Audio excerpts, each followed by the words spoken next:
عید الاضحیٰ کا چاند طلوع ہو جاتا ہے تو کہا جاتا ہے بال اور ناخن نہ کاٹیں۔ اس کی حقیقت کیا ہے؟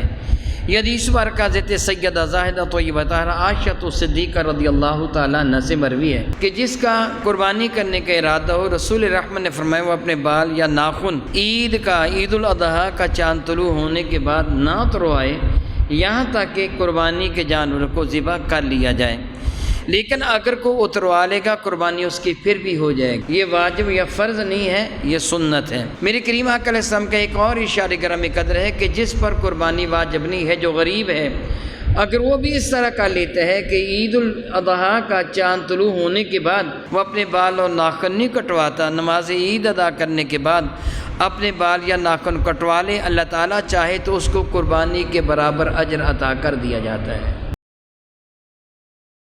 مزید ویڈیوز اور اپڈیٹس کے لیے ہمارا یوٹیوب چینل 787 STV سبسکرائب کریں اور بیل آئیکن پر بھی کلک کریں۔